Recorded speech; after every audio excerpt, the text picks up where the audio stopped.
Selamat berjumpa kembali dalam sesi pengajaran dan pembelajaran kita di rumah.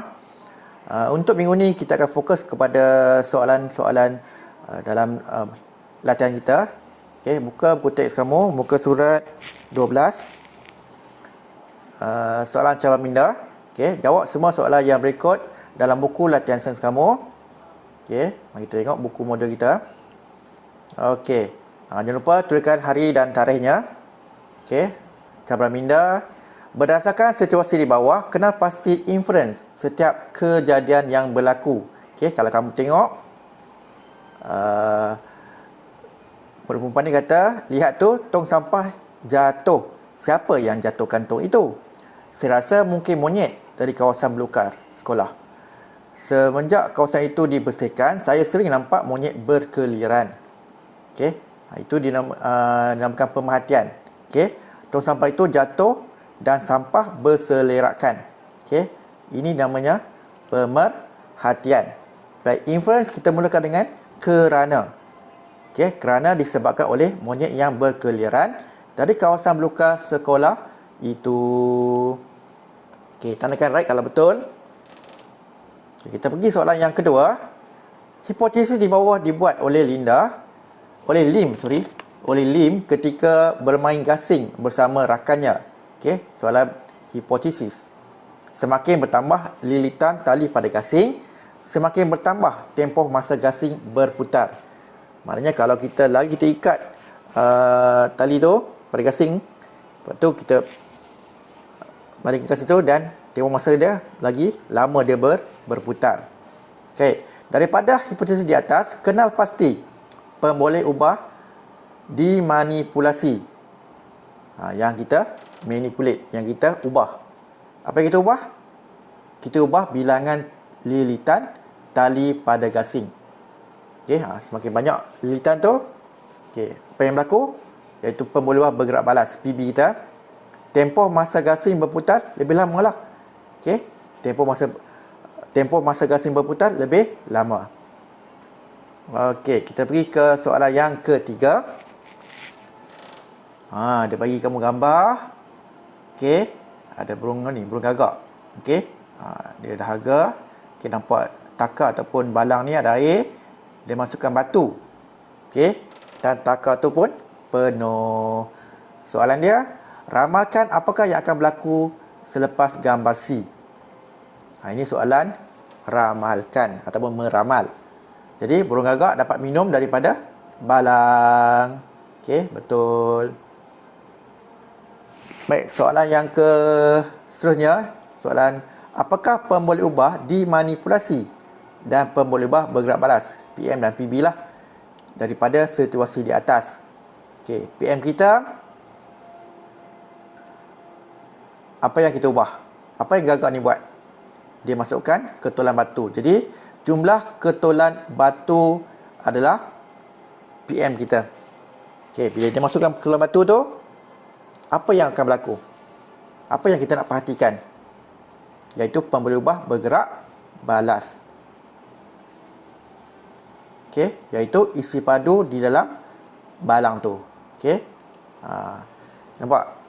Okey, bila gagak dia masukkan batu, isi padu air pun akan meningkat, akan bertambah. Okey, soalan yang keempat. Okey, Amir menjalankan satu penyiasatan ke atas 3 helai tuala. Okey, 3 helai tuala yang sama jenis dan saiz. Ini dipanggil PS. Okey, apa dia PS? Pemboleh ubah yang sama ataupun dimalarkan. Dia menuangkan 50 ml air pada setiap tuala dan menimbang semula tuala tersebut. Jisim awal setiap tuala telah direkodkan. Jisim awal ni dipanggil sebagai pemboleh ubah yang dimalarkan juga. Okey, sebab awal jisim tu sama. Okey, X, Y, Z. Jisim dia sama. Dia meletakkan tuala X, Y dan Z seperti berikut di bawah cahaya matahari. Di bawah cahaya matahari. Ini pun PS juga, iaitu tempat penyiasatan. Okey, kiranya tuala X, tuala Y, tuala Z, okey, dia letak di bawah bawah cahaya matahari. di tempat yang samalah, okey, iaitu tempat penyiasatan. Di sini ada banyak pembuluh ubah yang dimalarkan. Baik, saya buatkan kamu jadual, okey, tuala X, Y, Z. Okey, jisim akhir setiap tuala selepas 3 jam. Okey, mula tu jisim sama. Okey, kemudian jisim akhirnya, okey, X 40. Tengok X, X digulung. Dia gulung. Y 20 gram lah, 40 gram, 20 gram. Z 5 gram saja. Maknanya Z ni yang paling ringan. Okey. Selepas 3 jam, Amir menimbang semula jisim setiap tuala. Okey. A. Apakah tujuan penyiasatan? Apakah tujuan penyiasatan? Baik, tengok gambar ni. Okey, tengok gambar dulu. Baik, nampak tak cara bagaimana tuala tu dilipat? Yang ni digulung, yang ni dilipat dua, ini dibuka sepenuhnya. Okey, jadi untuk menyiasat hubungan antara cara tuala dilipat dan jisim akhir tuala selepas 3 jam. Okey. Okey, ini kita punya PB kita lah. Okey, inilah PB kita. PM kita bukan tuala lah. PM kita ialah keadaan tuala ataupun cara tuala dilipat. Okey, keadaan tuala pun diterima. Okey. Keadaan tuala pun diterima. Okey. Kemudian B, ramalkan susunan tuala mengikut jisim akhir secara menaik. Okey, maknanya kita ambil yang paling rendah lah, Z. Z, kemudian Y, kemudian X. Okey. Itu dia. Okey, mula-mula Z sebab dia 5 gram. Kemudian Y 20 gram dan akhir sekali X iaitu 40 gram. Okey. Nyatakan inferen berdasarkan perbezaan jisim air tuala X dan tuala Y. Buat pemerhatian. Kena ada pemerhatian. Jisim air tuala Z sedikit atau berkurang sebab dia paling rendah. Tengok 5 aja. Daripada tuala X. Okey, Z kurang daripada X. Okey, jisim akhir tuala Z kurang daripada tuala X. Kerana masukkan kerana untuk inference. Kerana permukaan tuala Z lebih terdedah ataupun lebih luas berbanding tuala X. Okey, maknanya cara dia lipat tu. Okey, Z ni lebih terbuka, okey, lebih terdedah bandingkan dengan tuala X. Okey, X tu dia gulung. Okey, sebab tu dia lambat nak kering. Okay, jadi kamu boleh tandakan right. Okey, boleh tandakan right. Okey, tandakan right kalau jawapan kamu betul. Okey, soalan seterusnya. Soalan yang nombor 5. Okey, diberi kamu jadual. Okey, seorang pegawai pertanian telah merekodkan pemerhatian isi padu susu yang diperolehi pada tahun 2015 seperti berikut. Okey. Bulan Februari, bulan Mac, bulan April, bulan Mei. Okey, daripada dua orang peternak kambing iaitu Encik Yusof dan Encik Ramli. Okey. Encik Yusof, okey, dia dapat 300 liter susu. Kalau Encik Ramli pula 150, sedikit je lah. Okey, kemudian bulan Mac 405, Encik Ramli dapat 245.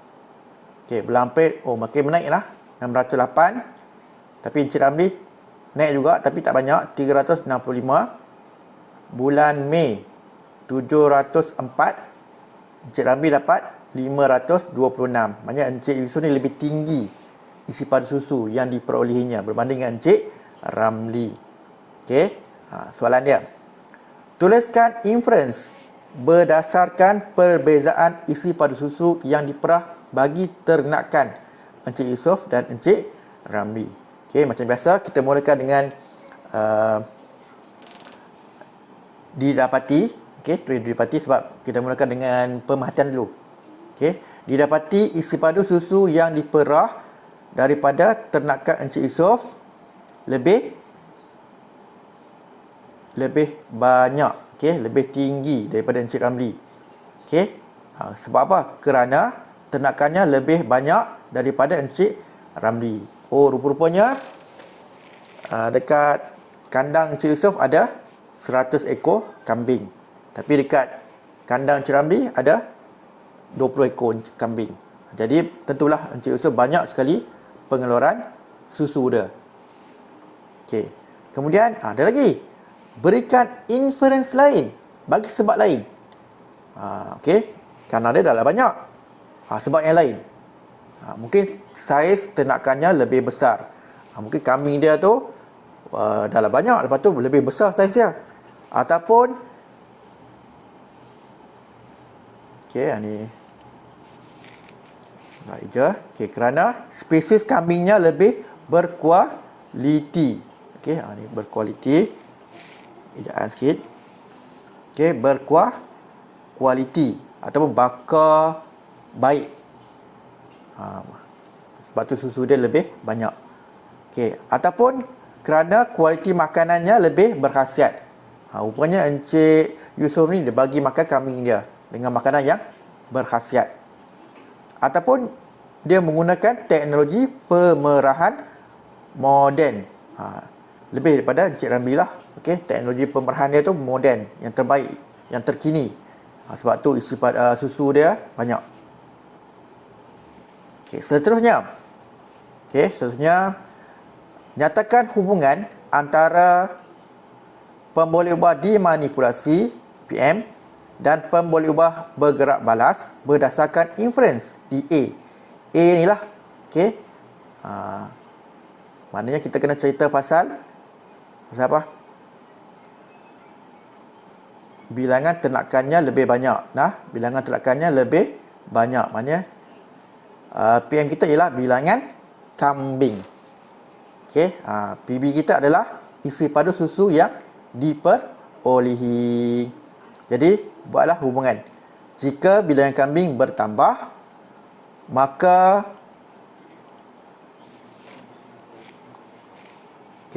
isi padu susu yang diperolehi mengikut bulan bertambah.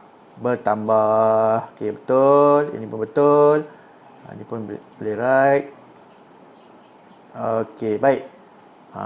Pindahkan data dalam jadual ke dalam bentuk komunikasi yang sesuai.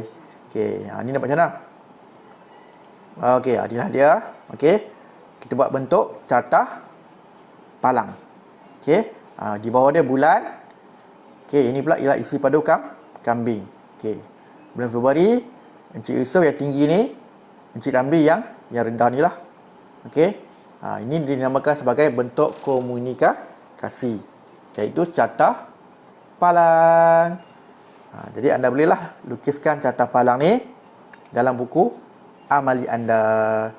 Jadi sampai hari ini saja. Okey, kita akan jumpa lagi pada minggu hadapan. Okey, bye. Assalamualaikum.